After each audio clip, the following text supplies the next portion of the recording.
What's up, YouTube? This is Too Raw for TV.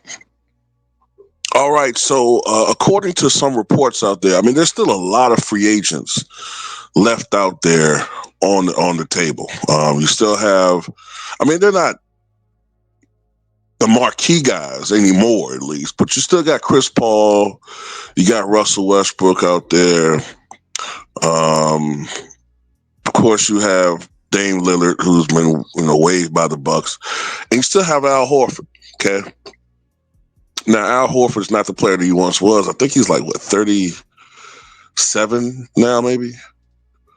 Al Horford, maybe 38. He's up there, but they're all signs are pointing to him eventually signing with the Golden State Warriors. Okay, now we don't know that for certain, but all signs seem to point to him signing with that organization.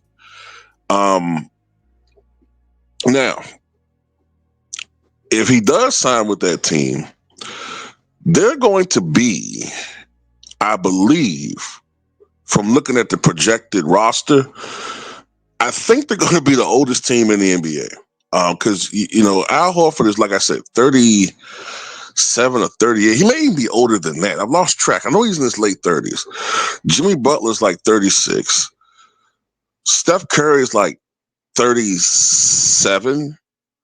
Draymond Green is 35.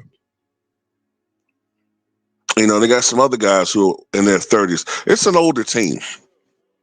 All right. So when you look at some of the power moves that other Western Conference teams have made, I can't really say that that's going to stack the deck for the Warriors. I think the Warriors' best shot at winning a championship was last year, and that slipped when Steph Curry suffered that injury in the second round versus the Timberwolves. Now, the thing I really want to focus on, man, is these ungrateful ass Celtics fans, right? There are a lot of Celtics fans that are ragging on Al Horford. It's funny to me, when Al Horford was a member of the organization, they loved him, right? They loved old Al Horford. But now all of a sudden, because, it looks like he's going to sign with the Warriors, they're calling him a traitor. They're calling him a ring-chasing traitor. I'm seeing a lot of that, right? And they say because, what makes it different from what he's doing and then what KD did when he joined the enemy in 2016? Well, first of all, it's not the same damn thing. First of all, y'all lost to, and I'm talking about Celtics fans, y'all lost to the Warriors back in 2022. Okay, that was a totally different Warriors team. Yeah, you had some of the same pieces, but all together, that was a totally different Warriors team, right? We're 3 going on 4 years removed from that team. The Warriors are not in the same position. Al Horford also is a journeyman at this point. He's not a star player. Journeymen tend to want to join organizations where they know that they're not going to have the biggest role anymore. So what you're doing is you're trying to maximize your, usually journeymen either want to maximize their money earning potential. Some of them chase the bigger bargain. The bigger contract, or they chase the opportunity to win, at least be in a winning position. And Al Horford, is still chasing another championship. I think he has one, right, with the Celtics, and he wants another one. I understand that. So no, I don't have no. I don't really look at him as like quote unquote ring chasing. Yeah, you gonna want to be in a winning situation like Ray Allen. I know a lot of his teammates didn't like that he left the Celtics and joined the quote unquote enemy of the Miami Heat. But hey, you talk about loyalty for Ray Allen. What was the loyalty from the front office when they kept trying to trade Ray Allen? When Danny Ainge was the general manager of the Celtics, wasn't he always trying to trade Ray Allen? So it's like loyalty is just a one-way street when you're a player. It's supposed to all be from your end, but the organization can do whatever the hell they want to do. So no, you know what I'm saying? And I'll see what's going on with Boston. Y'all blowing the team up. There's rumors now, even though I don't know what's going to really happen, but there's rumors that they're not done. They might try to trade Jaylen Brown. So you're already getting rid of all these other pieces.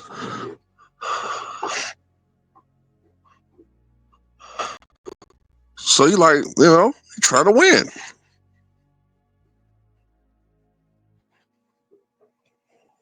But I'm not talking about all Celtics fans, man. I'm not. But that's why a lot of people don't like Celtics fans, man, because you got to be a fan of an organization through thick and thin. Okay, that's just the nature of the beast. How do you think I feel as a Chicago Bulls fan, man? We was on top of the motherfucking world in the 1990s. We haven't won shit since. And with the sole exception of the Derrick Rose era, the sole exception of that era, it's been nothing but misery since. I think they're the worst front office in basketball. I mean, they literally are doing nothing. They're not making any, bold moves. It's just nothing. But that's always been a knock on Jerry Reinsdorf. That's why I say, to this day, Michael Jordan is a once in a million athlete, because with the other franchises, the other great players, the Lakers and Celtics, they have a tradition of winning. Chicago, outside the Jordan era and in the 70s, those teams, you know what I'm saying, who were really good back when they were in the Western Conference, outside of those eras, the Bulls have been absolute ass, man. With the other exception being the Derrick Rose era, and Tom Thibodeau fucked that up. That's why to this day I don't like Tom Thibodeau. But getting back to Boston fans, man, Al Horford deserves and is entitled to do what he's doing. You know what I'm saying? If you want to call it ring chasing, it is what it is.